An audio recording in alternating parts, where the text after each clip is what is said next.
5 первоэлементов войны или эволюция диктата. Авторы картины «Лицо войны» представили в Киеве продолжение серии полотен о политической ситуации в Украине. Уже на следующей неделе работы отправят в США, где покажут в ведущих университетах и музеях Америки. С порога мастерская увешана картинами. На полу – гильзы, остатки снарядов и краски. После реакции общества на картину «Лицо войны» художники решили создать серию полотен «5 первоэлементов войны».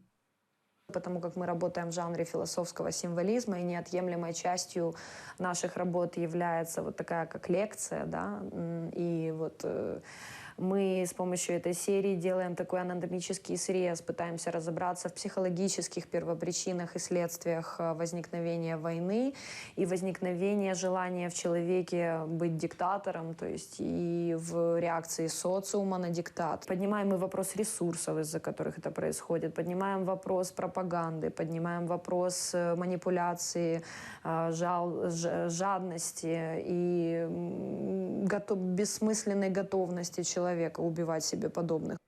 Художники прочувствовали войну на себе. Даниэль участвовал в революции достоинства и зоне АТО, а дома его ждала Дарья. Я возмутилась, я не поняла, почему моя жизнь, мое время должно зависеть от какого-то человека в России. Ну, то есть, почему жизнь миллионов людей должна прерваться, люди должны отложить свои планы, отложить свою творческую деятельность, прекратить заниматься своими делами только потому, что кто-то захотел, чтобы вот люди шли на войну. Показать ценность и хрупкость жизни, увиденным, уберечь человека от самоуничтожения – основная цель полотен. Художники будут сопровождать тур лекций об эволюции диктатуры в мире. Это произведение называется «Мозг войны». Идея его заключается в том, что, видите, это граната, такой аллегорический образ гранаты.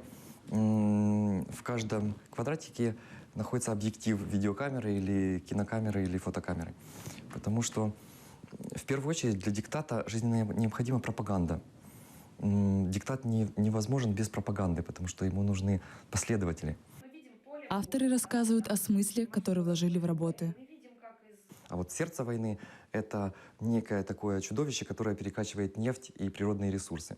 Современные войны произрастают из того, что необходимо либо транспортировать ресурсы, либо добывать ресурсы. Мы видим поле боя, да, в данном случае морское поле боя, и мы видим, как из пламени войны произрастает биржевой график.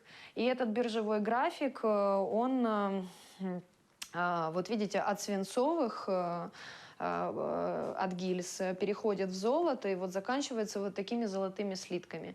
По сути, мы видим, как люди, как современные алхимики делают деньги на войне. После резонанса первой картины Дарья и Даниэль привлекли внимание многих людей к ситуации в Украине по всему миру. И этот тур организовывают уже с их поддержкой. Мне очень радостно, что у нас есть партнер, который помогает нам в этом вопросе, а также организовывает вот эти вот выставки, которые мы анонсировали. Это самовыдающийся инвестор, американский инвестор Восточной Европы Реймонд Стейплс. Лидия Полянская, Эдем Сейдалиев, Заман, АТР.